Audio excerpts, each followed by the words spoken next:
السلام عليكم ورحمة الله وبركاته.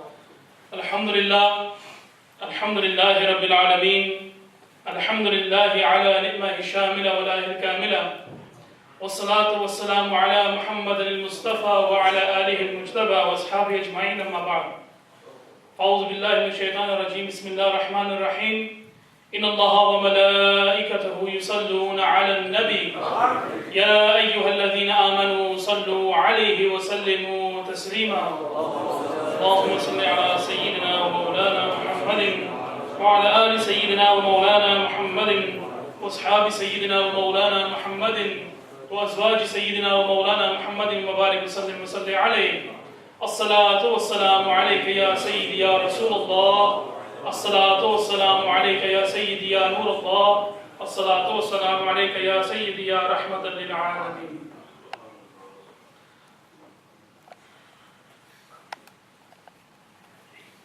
قال الله تعالى في القرآن الكريم: بسم الله الرحمن الرحيم. قل إن صلاتي ونسكي ومحياي ومماتي لله رب العالمين. وقال رسول الله عليه الصلاة والسلام، هذا حديث قدسي: يا عبادي إني حرمت ظلم على نفسي وجعلته بينكم محرما فلا تظالموا. أو كما قال الله تبارك وتعالى. Firstly, it's the first time I've been to this masjid. And when I was driving up and down, I think I went past it about 3 times. I went past it because I kept on looking at the church. Later I realized that behind the church was hidden a small gem. That until I entered, from a small gem it became to a shining star. Firstly, all praise to Allah subhanahu wa ta'ala. Continuous blessings upon Rasulullah alayhi salatu wa salam. My gratitude and thanks goes to those who organized this event. First, the scholars of the masjid. May Allah subhanahu wa ta'ala bless them to be under the shadow of the Nalain Mubarak of Rasul alayhi salatu wasalam. And then the organizers of this event. MashaAllah. To organize an event is one thing. To give the brothers the support is a whole different thing. Now, when it comes to supporting them, it doesn't mean financially. It means by the greatest weapon Allah subhanahu wa ta'ala has given to us, and that is the power of dua.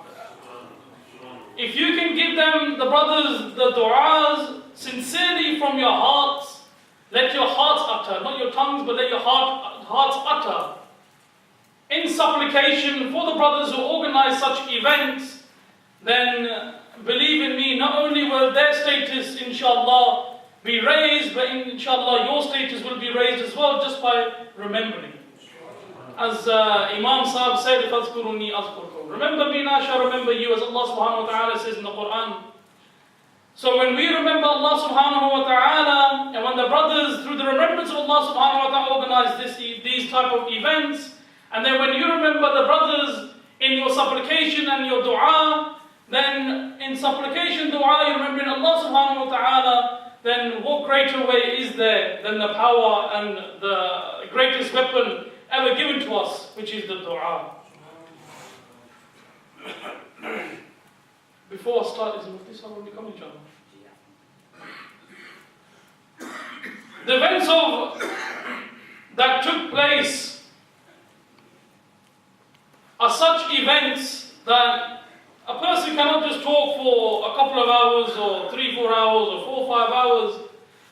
I believe that the saliva in the mouth will be finished just to talk about the name Hussein radiallahu ta'ala anhu. Firstly, we need to understand who exactly is this individual. Who is Imam Hussein ibn Ali radiallahu ta'ala anhu? When Rasulullah alayhi salatu wasalam started their prayer, they raised their hands in takbir and they started their prayer.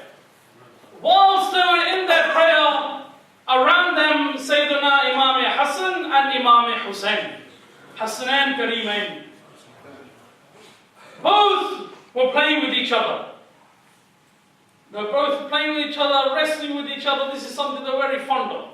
Brotherly love, as you call it. When both were playing with each other, they saw Rasulullah alayhi salatu wasalam, their grandfather, praying. So they carried on with their play until Rasulullah alayhi salatu wasalam went down into prostration to sajda.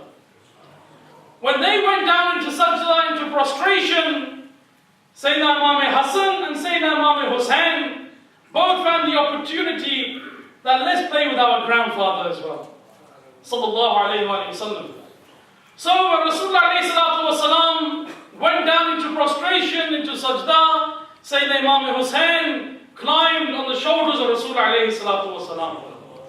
Now, if it was today, in this day and age, those of you who have children, if one of your child was to do that, I don't think you realize you're in your prayer, you'll be coming out with all sorts of words to your child. More than likely, you probably push them off. But Rasulullah alayhi salatu wasalam, sent down as rahmatan lil alameen, mercy for all mankind. He did not push Sayyidina Imam Hussain. He did not get up and say to Hussain, what are you doing? He did not pick up Imam Hussain and put him to the side. Instead, Rasulullah alayhi salatu wasalam, whilst in prostration, held the legs of Imam Hussain, then go back up again. They continued with their prayer until they went back down again, and then they let go of the legs of Imam Hussain for Imam Hassan to climb the shoulders of Rasulullah alayhi salatu wasalam. This is the love that the Prophet ﷺ has for Imam Hassan and Imam Hussain. When the two Christian monks, when they want to debate with the Messenger ﷺ, what happened? They debated, and the debated, no conclusion would come. Until an oath was made. So when this oath was taken, the following day, they had to accept the oath for this debate to take place again. These two Christian monks, they waited. They waited with the companions of Rasulullah alayhi salatu wasalam for the Messenger sallallahu alayhi wa sallam to turn up. And the two monks waited, and they asked the companions of Rasulullah alayhi salatu wasalam, where is Muhammad sallallahu alayhi wa sallam? The companions themselves got a bit worried as well, thinking that it's been quite a while, where is the Prophet sallallahu alayhi wa sallam? Until one of the monks looked in the far distance. Now, in the Arab times, the way they used to be able to tell if anyone is coming from a far distance is that the sand used to raise. So when the earth was, it used to start to raise. That's the only way you could tell if somebody was coming. So the monks looked, and then they kept on looking until slowly these individuals got closer and closer. And the monks kept on looking. In front, playing again, was Imam Hassan, Imam Hussain radiallahu anhu. Behind them, watching and laughing at the two, was their mother, Sayyida Fatima Zahra salamullah alayha. Behind her was the Messenger sallallahu alayhi wa sallam, and behind all four of them, to protect and keep an eye out, looking to the right, looking to the left, looking in front, looking behind, is none other than Asadullah, the lion of Allah subhanahu wa ta'ala, Sayyidina Ali karamallahu wajhul kareem. When all five, known as the Panchtan Path, the five pure souls, once they reached their destination, the two monks just looked at them five. They looked at them, and the both monks fell to their knees. They only could utter one thing, Ashhadu Allah ilaha illallah, wa ashhadu anna Muhammadan abduhu wa rasuluh. Again, what brought the two monks towards Deen? What brought them towards Islam? All they saw were the five pure souls. In front playing Imam Hassan and Imam Hussain. Once, Imam Hassan, Imam Hussain. In those days, today we have paper, we have pen. In those days, never had paper. They used to use leaves to draw whatever they could on there. Once Imam Hassan, Imam Hussain radiallahu ta'ala anhuma were both doing a bit of writing. Children be children, writing, scribbling, whatever you want to call it. And they both looked at each other and they shared each other's leaves. And they asked, one said, mine's better. The other one said, no, mine's better. So they go into their argument until they went to their mother. They went to their mother, Sayyidah Fatima Zahra salamullah alayha, and asked, oh mother, which of our drawing is the best? To this, Sayyidah Fatima Zahra salamullah alayha looked towards her two two children, looked at them both in the eyes, and she did not want to break the heart of one over the other. So she said, go to your father, Sayyidina Ali. So they both went to their father, and the exact same thing again, asked their father, that which of our drawing is the best. And to that, the only thing Sayyidina Ali could do was look at them both, and he did not want to break the heart of one over the other. So Sayyidina Ali thought that if there's anyone who can give you a just answer, is none other than your grandfather Rasulullah alayhi salatu wasalam. So they went to the Messenger sallallahu alayhi wasallam, and they entered and they sat in the lap of Rasulullah alayhi salatu wasalam, and they asked, oh grandfather, which of our drawings is the best? And again, the Messenger sallallahu alayhi wasallam looked at the drawings. He looked at the two children and he thought, I cannot break the hearts of these two. So he sallallahu alayhi wasallam said to them, go to your mother. Go back to your mother, surely she is the one who can give you the correct answer. So they went back to their mother and they asked their mother that we went to our father, they did not give us an answer. We went to our grandfather sallallahu alayhi wasallam and they could not give us an answer. So Rasulullah alayhi salatu wasallam said to come back to you. Sayyidah Fatima Zahra salamullahi alayha looked at her two children. She looked at them and she thought of one idea. She took off the bracelet of her wrist. And she goes that go and collect all the beads that I'm going to throw to the floor. Whichever has the most beads, yours is the best drawing. So Sayyidah Fatima Zahra salamullahi alayha got the beads in her hands and she threw them to the ground. One by one, Imam Hassan pushing Hussein, Sayyidina Imam Hussein pushing Imam Hassan, and they were both chasing one another to collect as many beads as possible until one bead was left. When that one bead was left, both were running towards that one bead, and that one bead broke in half.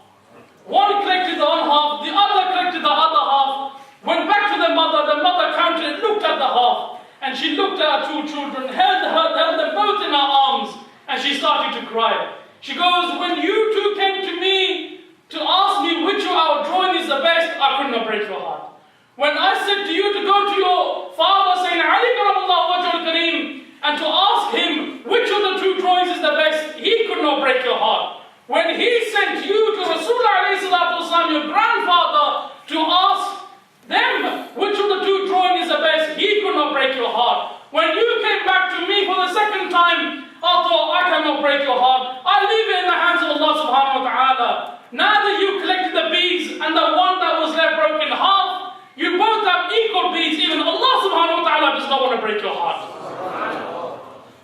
So the question lies, who does Yazid think he is when everything occurred in the events of Karbala? Once Sayyidina Imam Hassan and Imam Hussein radiyallahu ta'ala anhuma. Remember, Sayyidina Imam Hussein is older than Imam Hassan. And once they were wrestling amongst each other in front of the Messenger sallallahu alayhi wa sallam. And they went, and Rasulullah alayhi salatu wa salam was helping Imam Hassan.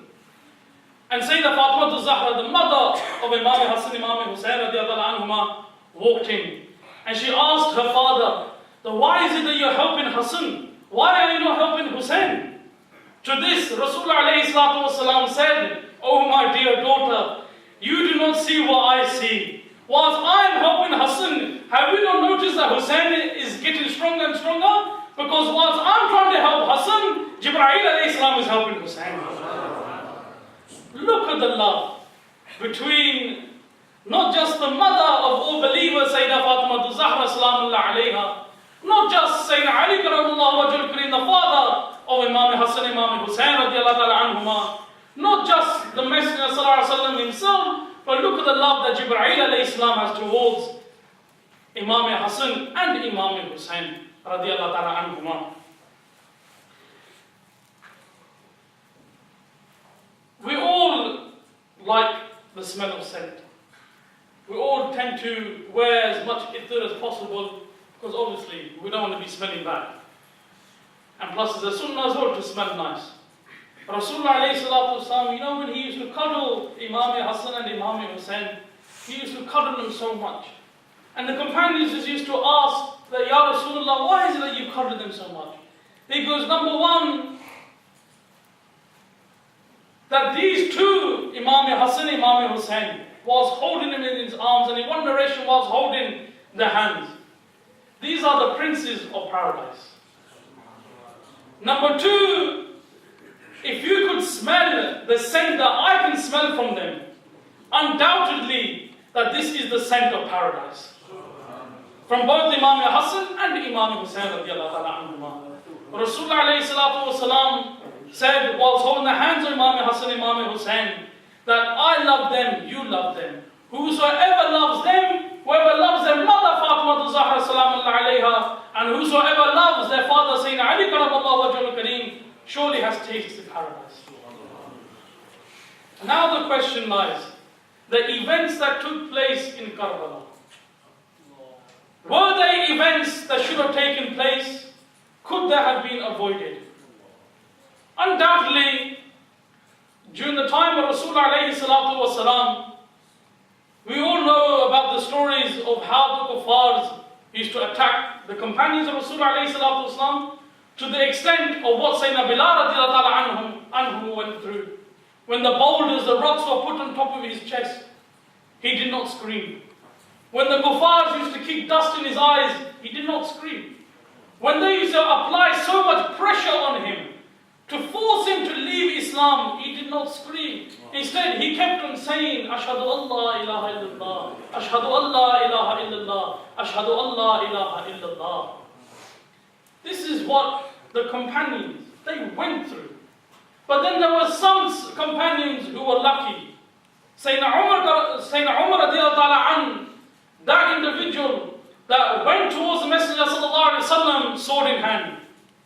That I'm going to martyr, shaheed Rasulullah alayhi salatu wasallam, na'udhu billah. But in the end, he was the one who marched back into Makkah, stood in front of the Kaaba Sharif to be the first to pray after so many years when Rasulullah alayhi salatu wasallam and the companions were sent out from Makkah Sharif. So undoubtedly the companions, they went through hardship upon hardship.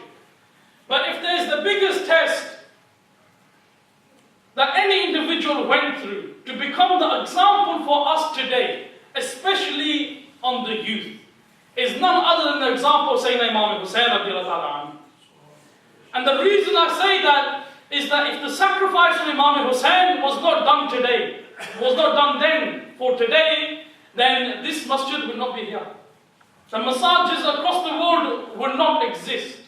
The existence of the Quran today would not have been there. Why? Because of one individual, Yazid. Yazid is that individual that when he came into power, he made adultery, fornication permissible. He was that individual, after so many years, made alcohol permissible for anyone and everyone. He is that individual that slowly used to say to the women that you do not need to cover yourself no more. Such and such narration has come forward. Yazid is that tyrant that he could not tell the difference between what is right and what is wrong. He is that individual that if he did all these mistakes, then when the family of Rasulullah alayhi salatu wasalam were before him, what can an individual say? Yazid is that individual that when Imam Hussain radiallahu ta'ala anhu, when they uttered that not to take the caliphate, he should have just given up there and then. Why? Because you don't look just at Imam Hussain, but you look at the line that he went back to. Went back to Rasulullah alayhi salatu wasalam. That individual known as Rahmatan lil Alameen. When the people of Taif did everything against the Prophet sallallahu alayhi wasallam, they threw stones in his path, glass for him to walk over. The women used to take the insides of animals, throw it over Rasulullah alayhi salatu wasalam. But yet, did the Messenger sallallahu alayhi wasallam turn around and curse? Did the Messenger sallallahu alayhi wasallam shout back at the people of Taif? Instead, Jibreel alayhi salatu wasalam came down, asked the Messenger sallallahu alayhi wasallam that with your permission, Allah subhanahu wa ta'ala will get the two mountains and crush the valley of Taif with the people inside. But what did he, Rahmatan lil Alameen, do? Rasulullah alayhi salatu wasalam raised his hands in dua and said, Ya Allah, forgive the people of Taif. Ya Allah, forgive those individuals in Taif. Sayyidina Imam Hussain radiallahu anhu, whilst on the lands of Karbala, whilst in the plains of Karbala, he did not curse the army of Yazid. He did not curse Ibn Ziyad. He did not look out to them and he cursed them. Instead, he raised his hands in dua before, during, and before going into prostration, whilst arrows were piercing through Imam Hussain radiallahu anh. He radiallahu anh kept on saying, Ya Allah, forgive them. Have mercy on them. Why? Because of my grandfather, what he uttered before he passed away. Rasulullah alayhi salatu wasalam, nowadays, before a person passes away, they want to be reading the kalma again and again and again. We want people around us reading Surah Yasin again and again and again. But he, Rasulullah alayhi salatu wasalam, is that individual that whilst they were lying there, whilst they were looking around them, the only thing they were uttering was Rabbi habli ummati. Rabbi habli ummati. Rabbi habli ummati. Oh Allah, forgive my nation. Oh Allah, forgive my nation. Oh Allah, forgive my nation. Who is that nation? It wasn't a nation before Rasulullah alayhi salatu wasalam. It wasn't a nation during the Messenger sallallahu alayhi wasallam. It's us today. It is us who are living today. Rasulullah alayhi salatu wasalam uttered those words for us. Oh Allah, forgive them. Why? Because undoubtedly, people come, stand on the microphone, they talk about this, we talk about that, we can go on forever, don't do this, don't do that. But my main purpose here today is not just to talk to you about the events of Karbala, but my main purpose here is what we can take from the events of Karbala. Then everyone goes into detail in regards to what happened. Undoubtedly what happened in the plains of Karbala shaped the heart. It makes the heart in such a position that you do not know what to say in regards to the events. Because they were done in such a way that the heart cannot handle what happened on the plains of Karbala. But what can we learn from Karbala? And the main two things is it what I said in the beginning in the ayah of the Quran, Bismillah ar-Rahman ar-Rahim, قُلْ إِنَّ صَلَاتِي وَالنُّسُكِ. Say indeed my salati, my prayers, wa-nusuki, my sacrifice, وَمَحْيَايَ وَمَمَاتِي, my living and my death, lillahi rabbil alameen, is all for Allah subhanahu wa ta'ala, Lord of the worlds. When it comes to that ayah, there is no better example that can be given other than what happened on the plains of Karbala with Sayyidina Imam Hussain radiallahu ta'ala anhu. Sayyidina Imam Hussain, when he was stood there with his sword in his hand, whilst blood was coming down his hands onto the sword, not the bloods of those around him, but his own blood. When the arrows were pierced through him, Sayyidina Imam Hussain did not pull out the arrow and scream, instead he broke the ends of them. He broke the ends and he left them inside him. When he did everything, Sayyidina Imam Hussain only said one thing, that let me have the opportunity to bow down before my Lord. قُلْ إِنَّ صَلَاتِي, my prayer. Sayyidina Imam Hussain went down into sajda, into sujood. Asked Allah subhanahu wa ta'ala still to forgive them, to have mercy on them. And then came the next part, wa-nusuki, and the sacrifice. Imam Hussain could have given his hand as allegiance to Yazid. Could have easily gone to Yazid and put his hand in his hand and said, I accept your bay'ah. Could have easily done many things. But what was the biggest sacrifice? Not just bowing down in sajda, not just the sword coming down, but the greatest sacrifice, and this is my own opinion, you can take your own opinion. But after what I read in regards to the events of Karbala, the greatest sacrifice that I want to question all of you, to think yourself for a moment, that could you have done the exact same? It wasn't just bowing down in sajda, but the greatest sacrifice is, Sayyidina Imam Hussain could have left with the army heading towards Yazid. But instead, Sayyidina Imam Hussain took the strongest of all armies, his own family. He marched into the plains of Karbala with his own family. There were mothers there, sisters, daughters. A child was born on the plains of Karbala. As soon as that child was born, the arrow came and pierced him. But did Sayyidina Imam Hussain scream? Did he run onto the plains of Karbala asking the individual, what are you doing? No. Instead, they performed the burial. Women of the household were humiliated in front of every individual to the streets during those times. After the events of Karbala took place, they got the women of the household. Question yourselves, do you think the women of today can do this? The women of the household of Sayyidina Imam Hussain were placed on camels, shackled, hands tied, hijabs were removed, whilst they were sat on the camels. But look at the haya. Look at the way Allah subhanahu wa ta'ala has blessed them with the blood of Sayyidina Rasul alayhi salatu wasalam. Look at the way Allah subhanahu wa ta'ala has blessed them even after the events took place. They put their heads back and they pushed them forward. Why? So their hair could go back and fall in front of their faces. So, only for one reason, not because they didn't want people to see them, not because they felt ashamed or anything. Instead, whilst they're on those camels and their faces covered, it took one soldier to ask them, why are you doing this? They're seeing you now. Why? They said that on the day of judgment, we do not want them to be standing there before the Almighty Allah subhanahu wa ta'ala and to say that we saw them and we are witness of what happened. On that day, we do not want any witnesses. We already saw what happened to our families. The greatest example that can be given is that very events that took place before the events of Karbala. That could we have done the same?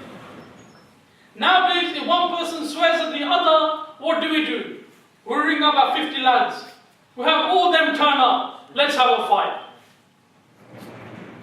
But Imam Hussain was told before, was told way before, in Mirqat Sharif, mentioned very clearly that Rasulullah used to kiss the neck of Imam Hussain.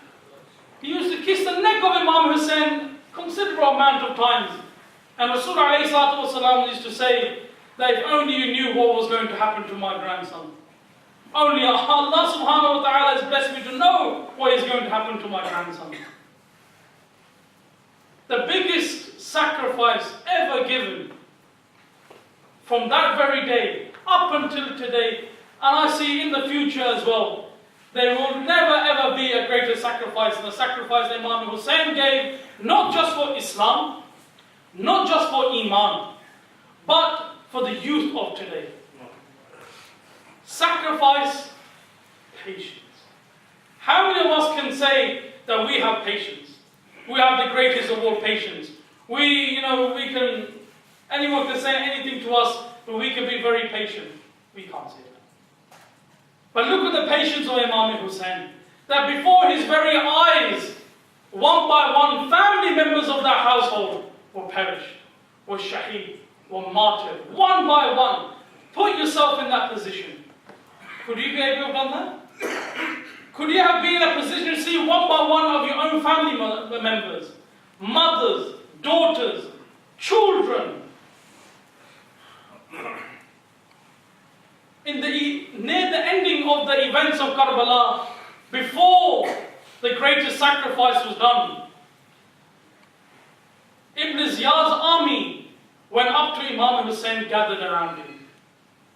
First, they took off his arms. But that did not stop Sayyidina Imam Hussain to bow down into sajda. That did not stop them from going down into prostration before their Creator. Today, we look at our watches, we look at the clocks, and we think to ourselves, 5 minutes. Ain't got enough time to read my prayer. We'll be at work, we think to ourselves, I'll have to take my socks off just to do my wudu. We'll be at school, we'll be at college, we'll be at universities. We'll look for excuses upon excuses upon excuses. But put yourselves in the shoes of Sayyidina Imam Hussain radiallahu anhu. The walls, and I'm going to emphasize on this so everyone understands this. The walls, blood was trickling down. Arrows piercing through. But yet, did that stop Imam Hussain radiallahu ta'ala anhu from going down into sajda, into prostration? Did it stop radiallahu ta'ala anhu, did it stop him from saying to the army to stop, let me go down into prostration before my Creator? Prior to the events of the greatest sacrifice, Imam Hussain with Yazid's army members, there were a handful of the army members, read Salah behind Imam Hussain.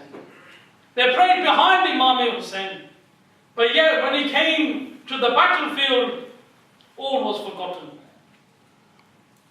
The greatest sacrifice for us to learn from is none other than the events of Karbala. What we can take from that is not something that when we walk out of the door, we think to ourselves, we'll wait till next 10th of Muharram now. It doesn't work like that. You have to understand the love that Rasulullah alayhi salatu wasalam has and had for Sayyidina Imam Hassan and Imam Hussain, for the five pure souls. It's something that today, just remembered Awaqia Apir Mir Ali Shah Sahib, may Allah subhanahu wa ta'ala elevate their status in this world and the hereafter. They used to say, when it came to the events of Muharram, they always used to say, Apir Nasiruddin Shah Sahib, may Allah subhanahu wa ta'ala elevate their status in the hereafter, also used to say this, that Apir Mir Ali Shah Sahib used to say, that if an individual can stand here and do talks about Salah, namaz, if an individual can stand here and talk about Hajj, the pilgrimage, if an individual can stand here and talk about zakat, giving charity, if an individual can stand here and talk about the seerah of Rasulullah alayhi salatu wasalam, fitting masail, an individual can stand here and talk about anything and everything in regards to Islam, then why can't an individual stand here and talk about the family of Rasulullah alayhi salatu wasalam? Because from the events of Karbala up until today, and I'm going to emphasize on today, and I don't say this because I'm from the lineage of Rasulullah alayhi salatu wasalam, is I say this because it's my right and my haq to stand here and say this, that even up until today, when it comes to remembering of the family of Rasulullah alayhi salatu wasalam, our weakness is such that we only remember them in Muharram. When remembering them on a daily basis is something that Rasulullah alayhi salatu wasalam mentioned in the hadith, and that is that the blessings, Rasulullah alayhi salatu wasalam said that the blessings in remembering and respecting the family of Rasulullah alayhi salatu wasalam is the protection from the hellfire. To love and to honor the family of Rasulullah alayhi salatu wasalam is an easy passage through the bridge of Pulsira, the bridge of paradise. And to care and to aid the family of Rasulullah alayhi salatu wasalam, it's as if Allah subhanahu wa ta'ala has forgiven you of everything. So what can we learn in regards to the events of Karbala is that the youth, we, and I say we because I might have a beard and I might look old but I'm not that old, we need to work together. The only way we can work together is if we understand what the greatest sacrifice that Imam Hussain radiallahu anhu gave towards Islam for the youth of today. And that is, number one, working together. Number two, patience. Our patience is such that we break away from everything and anything. And when it comes to sacrifice, we have the biggest difficulty when it comes to sacrificing. But yet, Sayyidina Imam Hussain radiallahu ta'ala anhu emphasized so much in regards to sacrifice. That if I can bow down before my Lord, before my Creator, and give my head away for Islam and not my hand, then what stops us from bowing down before our Creator and then going back up again? It's not exactly that we are worried about someone taking our head. It's just all up in here. If we can have the understanding of Deen and Islam through the mercy of Rasulullah alayhi salatu wasalam. Why? Because he is rahmatan lil alameen.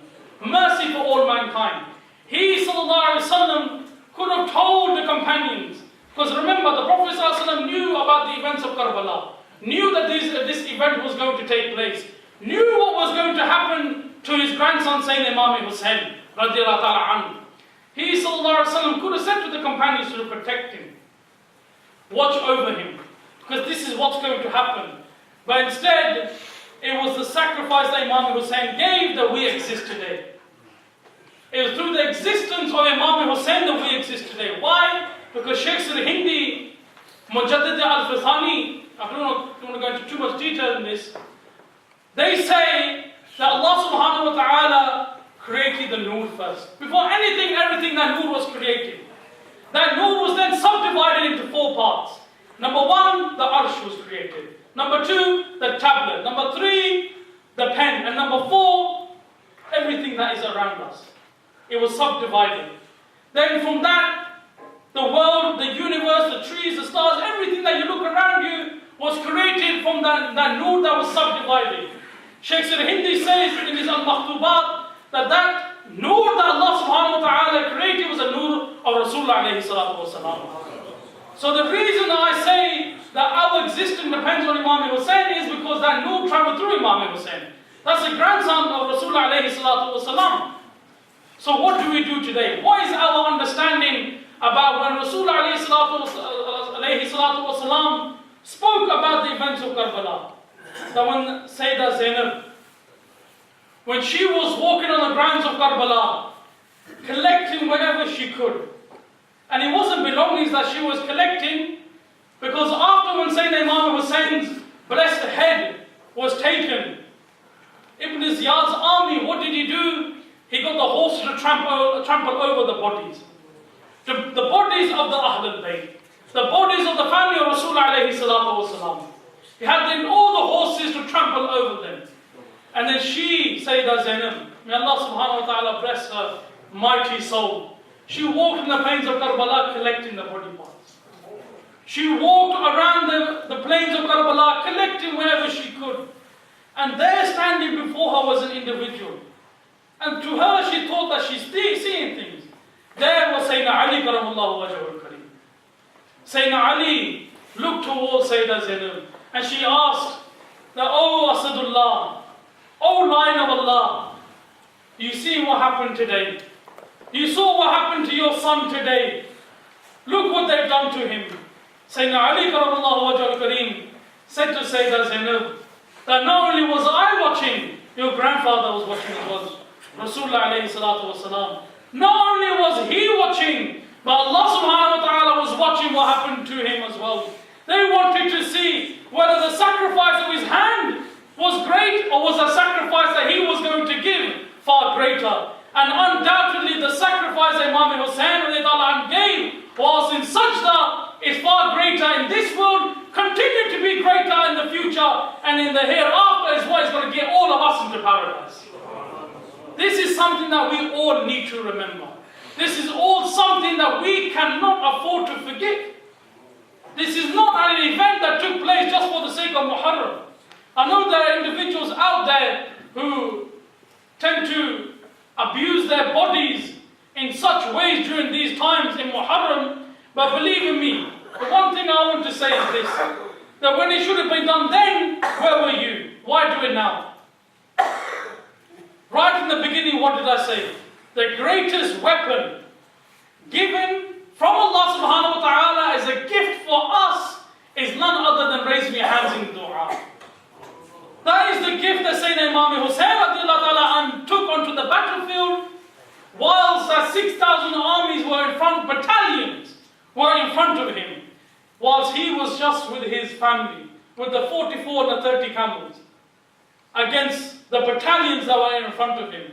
It was dua the Sayyidina Imam Hussein gave. And it was that speech that Imam Hussein said in there, that do you not know who I am? Do you not know that I am the grandson of that individual? Because of his existence, you exist today. Do you not know that I belong to that pure family, of which my mother is the mother of all believers? My father, who is a door of knowledge, and my grandfather is who existed because of you, for your sake, for him to be able to say, Rabbi habli ummati, may Allah subhanahu wa ta'ala mercy on you. May Allah subhanahu wa ta'ala mercy on my nation. Do you not know that I am part of the household, and do you think that I'm going to give my hand into the hand of Yazid? The army on the other side were just looking on, thinking to themselves that look at our army, we are far greater, you're only a small army. But Sayyidina Abbas, you know what he said? He said, I could see in their eyes they had fear. I could look into them and I could see that fear whilst Hussein was giving that speech. But when I looked into that army, I could tell they were looking at us thinking we're only a small amount. We're only a small number.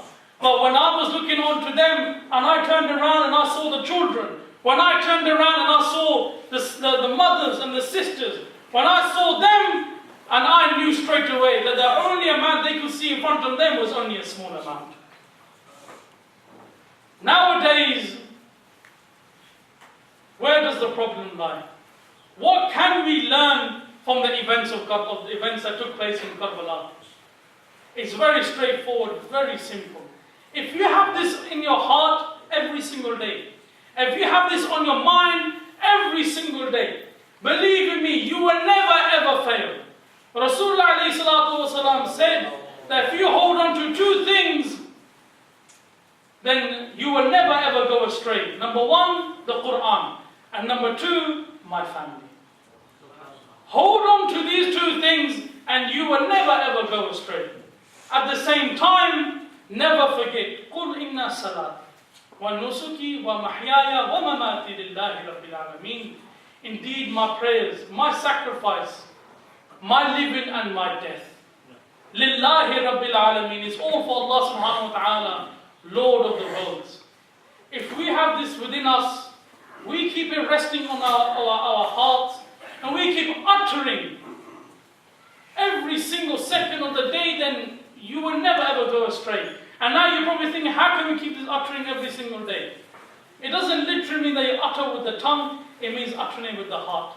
You know the difference between a Muslim and a munafiq? A Muslim, a believer, and a hypocrite? The Muslim utters with the tongue, and then tasdeequn bil qalb, verifies it with the heart. A hypocrite utters with the tongue, but does not verify with the heart.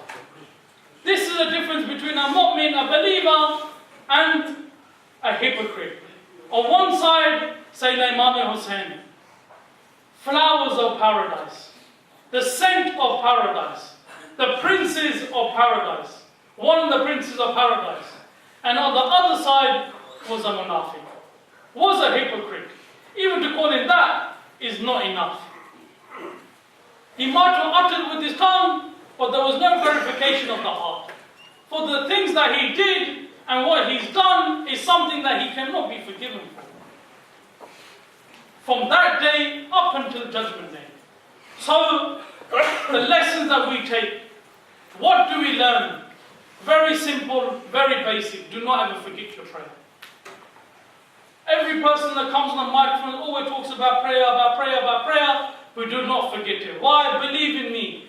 If you have so many problems in your life, troubles in your life, this problem, this person's not talking to me, business problems, financial problems, no matter what problem it is, just have it in your mind that what Sayyidina Imam Hussein radiallahu ta'ala an did and gave towards deen. If you have that in your mind, then you will never ever let go of your prayers. Ala Hazrat Imam Ahl-Sunnat Ahmad Rada Khan Qadri Ridwi Barelvi, he was an individual that undoubtedly gave so much towards deen, towards Islam, at such a crucial time. And he was asked once, that what is the greatest sacrifice ever given in the path of Islam? And at that very point, he started to cry. He cried and he said that if you understood and if you can visualize and picture in your mind the events that took place on the plains of Karbala, then you would never ask me that question. You would have automatically known what is the greatest of all sacrifices. So brothers, much can be spoke about in regards to the events of Karbala. Much can be said, but I believe it's nearly Maghrib time. I've gone past it.